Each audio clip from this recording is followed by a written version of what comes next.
अस्सलाम वालेकुम नाज़रीन, ख़बर से ख़बर में खुश आमदेद। मैं इफ्तिखार शिराजी। नाज़रीन, आज हम मौजूद है खैबर पख्तूनख्वा हाउस में, जहाँ पे तहरीक तहफ़्फ़ुज़ आईन पाकिस्तान के ज़ेर तमाम 2 रोज़ा कॉन्फ्रेंस का इनेकाद किया गया है, जिसमें अगरचे मुल्क की तमाम सियासी जमातों को दावत दी गई थी, लेकिन कुछ मसलतन नहीं आए, कुछ ने आना ही नहीं था। लेकिन इस कॉन्फ्रेंस के अंदर बड़े सीजनड और बड़े मुदब्बर सियासतदान शरीक हुए और उन्होंने अपना इनपुट भी दिया है। तो इस वक्त हमारे साथ सेगमेंट के पहले सेगमेंट में मौजूद हैं पाकिस्तान के वो सियासी रहनुमा के जिन्होंने जेलें भी काटी, इस मुल्क के अंदर बड़े सर्द गर्म देखे हैं।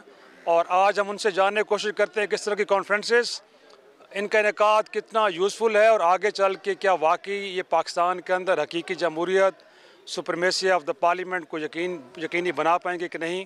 तो हमारे साथ मौजूद हैं जावेद हाशमी साहब। सर, बहुत शुक्रिया वक्त देने के लिए। सर, पहला सवाल जो मैंने अपनी इब्तिदाई में भी रखा कि इस तरह की कॉन्फ्रेंसेस का इनेकाद ही काफ़ी है या इससे कुछ आगे बढ़ना पड़ेगा हमें? देखिए, ये कॉन्फ्रेंस का होना ज़रूरी भी हो जाता है। 4 आदमी तो वो कहीं बैठने नहीं देते।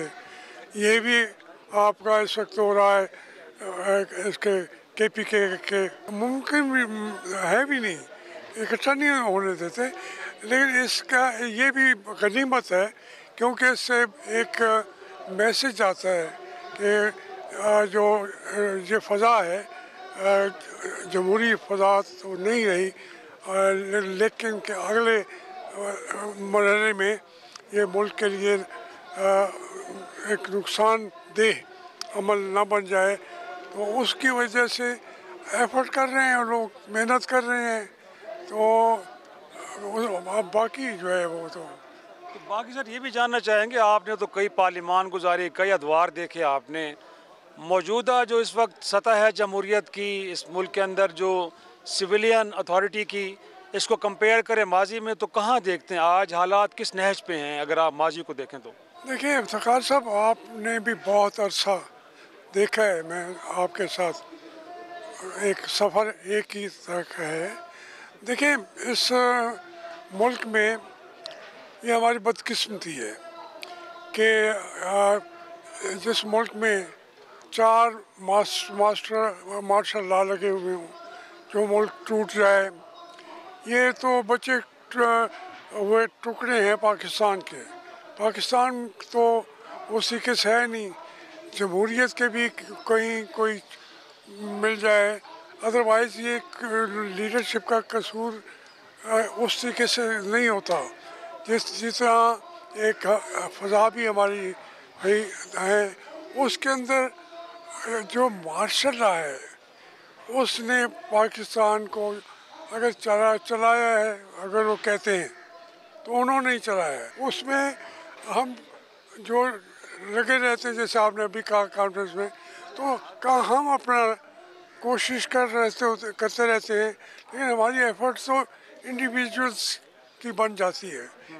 इस मुल्क के अंदर जमहूरियत के लिए बहुत लंबी जंग लड़ी गई और उसके हर दौर में, और जो डिक्टेटर्स थे उनको हटाया भी सही लोगों ने, लेकिन फिर एक और ताज़ा दम डिक्टेटर आ जाता है।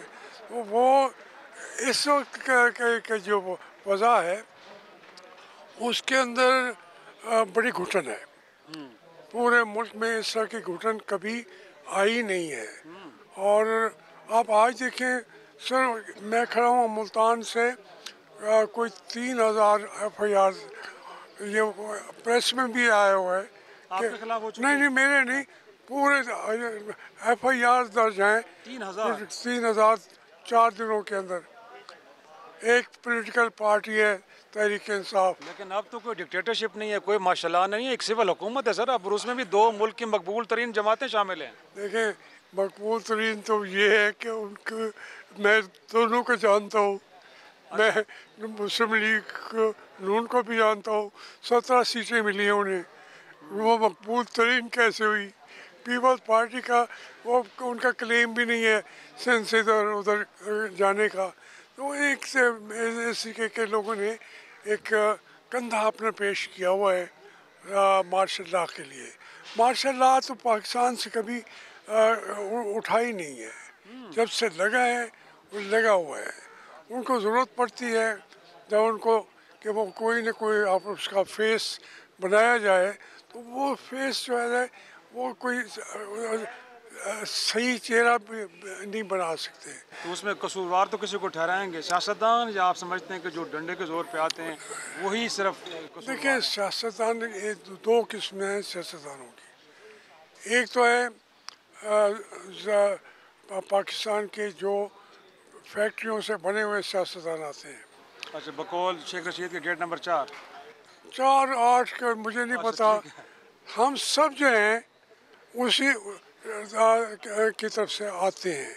अच्छा, अब उसके बाद फिर कंप्रोमाइज़ जो ना करे उसको वो रिजेक्ट कर देते हैं। नवाज शरीफ ने भी जंग लड़ी, लेकिन वो आया किधर से था।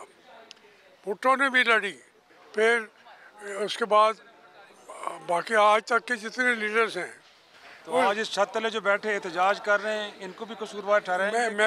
मैं समझता हूँ कि गलती उनको तस्लीम करनी चाहिए। इमरान खान मैं तो एक कैबिनेट में गया था सिर्फ 1 साल के लिए, लेकिन उसका मैं कौम से बारहा माफ़ी मांगी है, अब भी मांगता हूँ। उसके अलावा मैं सारी दुनिया, सारा मेरी जो सियासी दुनिया है वो मेरी एंटी एस्टेब्लिशमेंट रही है। मैंने, आप देखें, मैं नवाज शरीफ के साथ था, 35 साल का सफ़र है।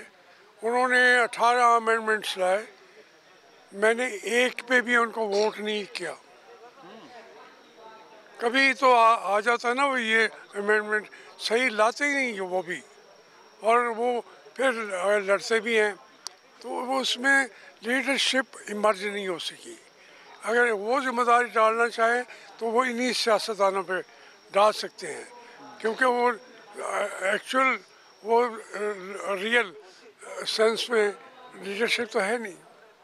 तो इसलिए जो अभी ये फील है, जो मैंने इमरान खान को भी देखा है।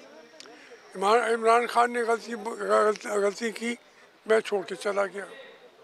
मैंने कहा कि ये अगर हम उनके ज़रिए से मदद से इक़्तिदार लेंगे, तो मैंने इमरान खान से कहा था कि खान साहब आपको वहाँ डालेंगे जेल में, फिर कुछ पूछेगा नहीं कहाँ आपका जाके पड़े हुए। अच्छा, आपने ये बात कह दी थी उस वक्त भी? उसी वक्त तो कही ना, तो उन्होंने कहा नहीं जी। आज आप उनका मुकदमा लड़ने के लिए आए हैं? इसलिए देखिए ना, फिर जिसने अपने किरदार से साबित किया उसकी गवर्नमेंट गिरा गई, उसके बाद से उसे उन्होंने जेल में डाल दिया। उसको ना किसी जगह पे वो इंसाफ मिलता है, कोई केस भी नहीं बना सके ना। अब ये केस है कि वो इद्दत और ये और वो, ये कोई बात तोशा खाना, ये बनती है बात। इसलिए वो डट गया। अब वो डट गया है, तो हम लोग जो भी लड़ता रहा है एस्टेब्लिशमेंट से, अगर नवाज शरीफ लड़ा है मैं उसके साथ था। जब वो डील करके चला गया, मैं तो मैं आटियाला जेल में पड़ा था, 6.5 साल मैंने जेल काटी।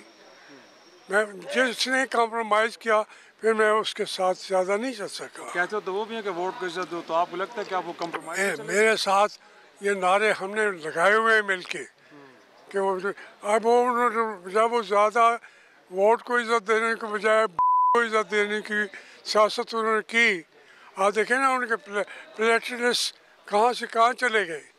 हम सब अस्पताल के बाहर खड़े थे, कोई वहाँ पे आया ही नहीं है नवाज शरीफ के हक में नारा लगाने के लिए।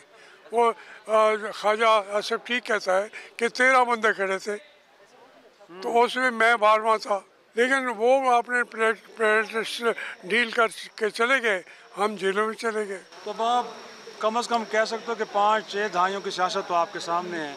मुस्तकबिल का मंजरनामा लास्टली आप क्या देख रहे हैं इस मुल्क में? क्या देखिए, मैं समझता हूँ ये थोड़े से बदले हुए हालात हैं। एक तो आप जो सोशल मीडिया है ना, इसने बड़ी आग लगाई हुई है। इसके फ़ायदे नुकसान वो अलग बात है, कोई चीज़ अब छुपी नहीं रही।